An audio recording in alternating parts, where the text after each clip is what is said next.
Welcome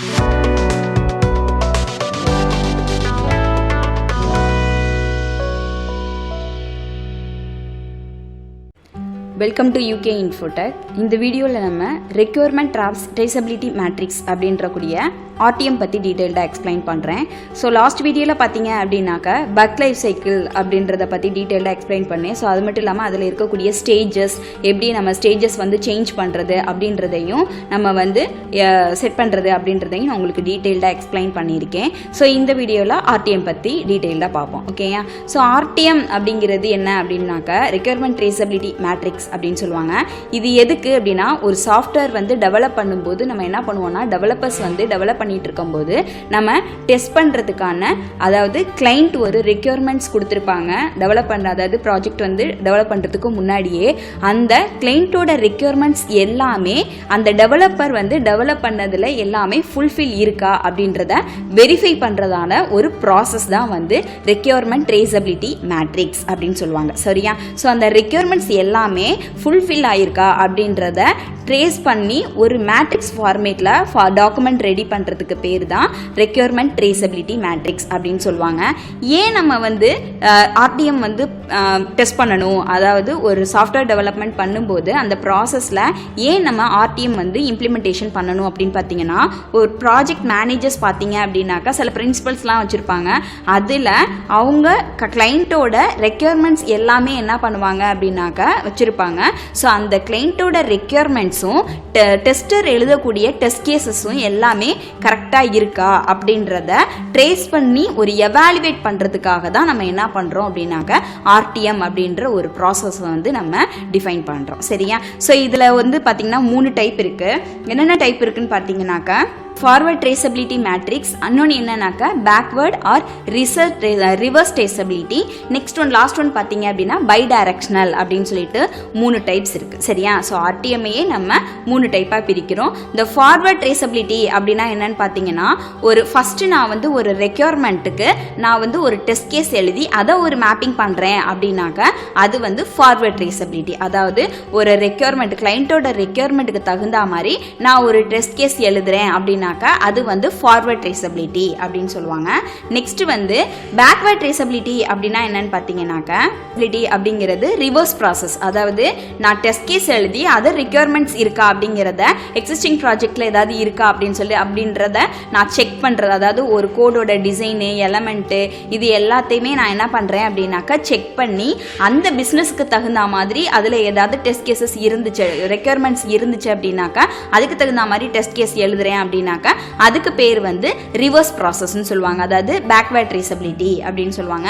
next வந்து bidirectional. Bidirectional அப்படிங்கிறது both of the forward and backward, இந்த 2 ரெக்யர்மெண்ட்டையுமே நான் என்ன பண்ணுறேன் அப்படின்னாக்கா கம்பைன் பண்ணி அதுக்கு நான் ட்ரேஸ் பண்ணுறேன் அப்படின்னாக்கா அதில் பக்ஸ் ஏதாவது இருக்கா அப்படின்றதையும் நான் என்ன பண்ணுறேன் அப்படின்னா எவாலுவேட் பண்ணுறோம் அப்படின்னாக்கா அதுக்கு பேர் பை டைரக்ஷனல் ட்ரேசபிலிட்டி அப்படின்னு சொல்லுவாங்க. ஒரு சின்ன எக்ஸாம்பிள்ஸ் சொல்லி நான் உங்களுக்கு அதை எக்ஸ்பிளைன் பண்ணுறேன். ஸோ இப்போ நம்ம என்ன பண்ணுறோன்னா, ஒரு ஆன்லைனில் வந்து என்ன பண்ணுறோம், ஒரு டிரான்சாக்ஷன் நடத்துகிறோம். அதாவது இப்போ நான் ஒரு ஆன்லைனில் ஒரு ப்ராடக்ட் வந்து பர்ச்சேஸ் பண்ணுறேன். அந்த பர்ச்சேஸில் நான் பேமெண்ட் பண்ணுறதுக்கு பார்த்தீங்க அப்படின்னாக்கா எனக்கு வந்து கிட்டத்தட்ட ஒரு 3 வே இருக்குது. அதாவது ஒரு ஆன்லைன் பேமெண்ட் அப்படின்னு பண்ணுறதுக்கு கிரெடிட் கார்டு, டெபிட் கார்டு, அது மட்டும் இல்லாமல் நான் வந்து கேஷ் ஆன் டெலிவரி அந்த மாதிரி கூட இருக்கும். சரியா? ஸோ அதில் எதுக்கே எப்படி டெஸ்ட் கேஸ் எழுதுகிறோம் அப்படிங்கிறத வந்து சொல்லி பிஸ்னஸ் ரெக்யர்மெண்ட் இருக்குதுல்ல, அந்த ரெக்யர்மெண்ட்ஸ் வந்து ஃபுல்ஃபில் ஆகிருக்காங்கிறத ட்ரேஸ் பண்ணுறது தான் வந்து ரெக்யர்மெண்ட் ட்ரேசபிலிட்டி மேட்ரிக்ஸ். இங்கே பார்த்தீங்கன்னா நான் ஒரு ப்ராஜெக்ட் எடுத்திருக்கேன்.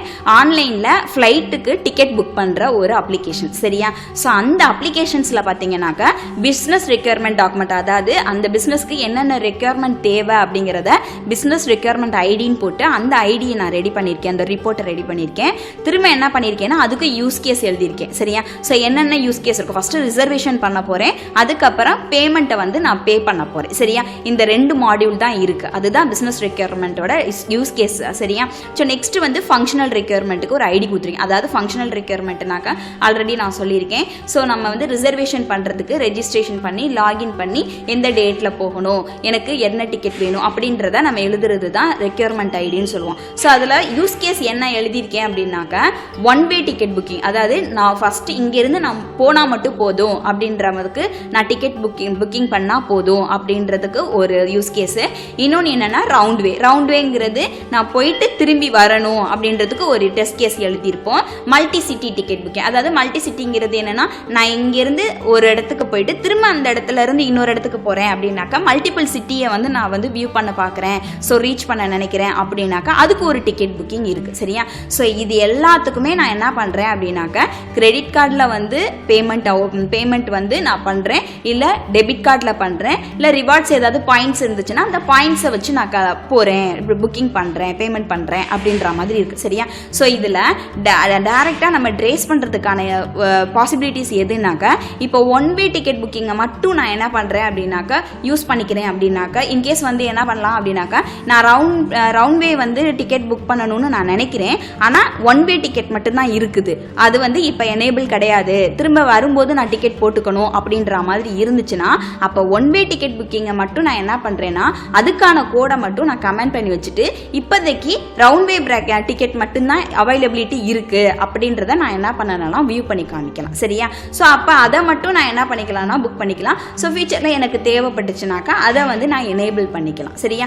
ஸோ இந்த மாதிரி பர்டிகுலராக என்ன ரிக்யர்மெண்ட் இருக்கோ அதை மட்டும் நான் எனேபிள் பண்ணி வச்சுட்டு அதுக்கான டெஸ்ட் கேஸை மட்டும் நான் எனேபிள் பண்ணி வச்சுட்டு அதை நான் ப்ராசஸ் பண்ணுறேன் அப்படின்னா அதுக்கு பேர் தான் ரெக்யர்மெண்ட் ட்ரேசபிலிட்டி மேட்ரிக்ஸ். அதாவது எனக்கு என்ன ரெக்யர்மெண்ட் இப்போதைக்கு இருக்குதோ அதை மட்டும் எனேபிள் பண்ணி வச்சுட்டு அதை மட்டும் நான் ப்ராசஸ் பண்ணிக்கிறேன்னாக்கா அதனால எனக்கு எந்த கோடுமே எனக்கு என்ன ஆகக்கூடாது அப்படின்னாக்கா அஃபெக்ட் ஆகக்கூடாது அப்படிங்கிறத ஒரு மேட்ரிக்ஸ் ஃபார்மேட்டில் ரெடி பண்ணுறதுக்கு தான் ரெக்யர்மெண்ட் ட்ரேசபிலிட்டி மேட்ரிக்ஸ். அதாவது கிளைண்ட்டோட ரெக்யர்மெண்ட்டும் இருக்கணும், அதை வந்து டெவலப்மெண்ட்டில் அந்த ப்ராசஸும் இருக்குதா அப்படின்றத நம்ம செக் பண்ணி அதுக்கு தகுந்த மாதிரி நம்ம ரிப்போர்ட் ரெடி பண்ணுறது தான் ரெக்யர்மெண்ட் ட்ரேசபிலிட்டி மேட்ரிக்ஸ் அப்படின்னு சொல்லுவாங்க. சரியா? ஸோ இதை வந்து இதோட அட்வான்டேஜஸ் என்ன அப்படின்னு பார்த்தீங்கன்னா எப்போதுமே ஆர்டிஎம்ங்கிறது ஒரு ஃபுல்லாக டாக்குமெண்ட் பேசிஸில் நம்மளுக்கு எக்ஸிக்யூஷன் பண்ணி பக்கோட ஸ்டேட்டஸையும் நம்ம என்ன பண்ணி வைக்கணும்னா கம்ப்ளீட் பண்ணி வைக்கணும். சரியா? இதனால என்ன பண்ணலாம், எதனால என்ன இருக்குது அப்படின்னாக்கா டாக்குமெண்ட் பேசிஸாக பண்ணும்போது ஏதாவது ஒரு ரெக்யர்மெண்ட்ஸ் வந்து மிஸ் ஆயிருக்கா அப்படிங்கிறதையும் நம்மளால என்ன பண்ண முடியுமா ஈஸியாக வந்து ஐடென்டிஃபை பண்ணி அதை வந்து கிளியர் பண்ண முடியும். இன்னொன்று என்ன அப்படின்னா எல்லா டெஸ்ட்டுமே கவரேஜ் ஆகிடும். எந்த ஒரு மாடியூல்லையுமே டெஸ்ட்டு எந்த ஒரு மாடியூலுமே நம்மளுக்கு டெஸ்ட் பண்ணாமல் இருக்காது. எல்லா ரெக்யர்மெண்ட்ஸும் எல்லா மாடியூல்ஸுமே நம்மளுக்கு கவர் ஆயிரும் இந்த ஆர்டிஎம் பண்ணுறது மூலமாக. அது மட்டும் இல்லாமல் நம்மளுக்கு டெஸ்ட் கேஸ் ரைட் பண்ணும்போது எந்த டெஸ்ட் கேஸ் வந்து இருக்குது, எந்த டெஸ்ட் கேஸ் வந்து எந்த மாடியூலோட கனெக்ட் ஆகிருக்கு அப்படிங்கிறதையும் இப்போ நம்ம ஆன்லைனில் பே பண்ணுறோன்னா ஒன் வே டிக்கெட் புக்கிங்கான டெஸ்ட் கேஸ் எது, டூ வே டிக்கெட் புக்கிங்கான டெஸ்ட் கேஸ் எது அப்படிங்கிறதையும் நம்மளால் ஈஸியாக என்ன பண்ண முடியும்னா ஐடென்டிஃபை பண்ண முடியும். சரியா?